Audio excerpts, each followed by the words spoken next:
America's no sugar baker. Jane Jones, or the No Sugar Baker. And it's my pleasure to welcome Jane Jones, America's no sugar baker. Jane Jones, better known as the No Sugar Baker. Jane J. Jones. Jane Jones is known as America's no sugar baker. Jane Jones, or the No Sugar Bakers, tell us your story because it is quite a compelling one. 1 in 10 Americans have diabetes, and approximately 90 to 95% have type 2 diabetes. For Jane Jones, those numbers really hit home on her 44th birthday and changed the way she would have her birthday cake and eat it too. Right? Thought I had the flu. They told me I was inches away from a stroke.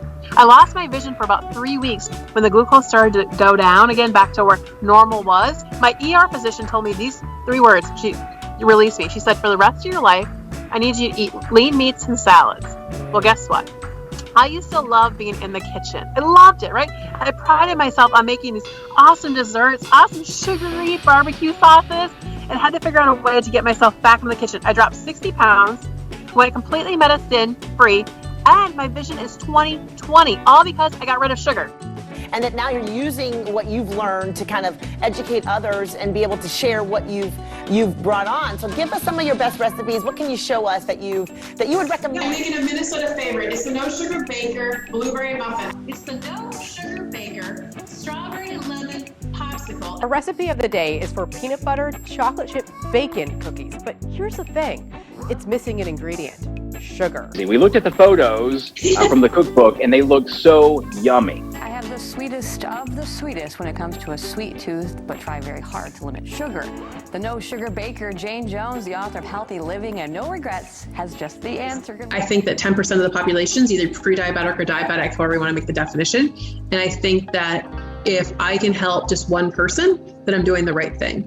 Even if you're not type 1 diabetic, even not type 2 diabetic, this is good for heart disease, folks that just want to be healthy in general. Never really actually thought about type 1 diabetes with kids. Over 200,000 kids are diagnosed every single year with juvenile diabetes. Once I started the blog, you know who I heard from? Summer camps for type 1 kids with juvenile diabetes. They said, hey, look, we love your cookbook. We want to have some treats for the kids. Can you make stuff? And I said, oh my gosh, let's dedicate a whole week to it. You are inspiring kids left and right. They see it from a true perspective, the very authentic, real deal, right? Because I've lived it and I live it every single day. I know what it's like and I'm not afraid to sugarcoat it, so to speak. I just go and say what I really believe. You know, I never thought in a million years I've written 6 books now.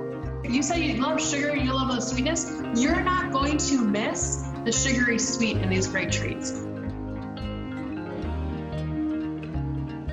If I can do it, you can do it. I used to brag and show off the cheesecakes I used to make that were littered full of candy bars on top. If I can go completely sugar-free in that vision, you will have a new reality. What are your hopes for the future of the diabetic community? I'm going to continue on the blog. I think we're just getting started.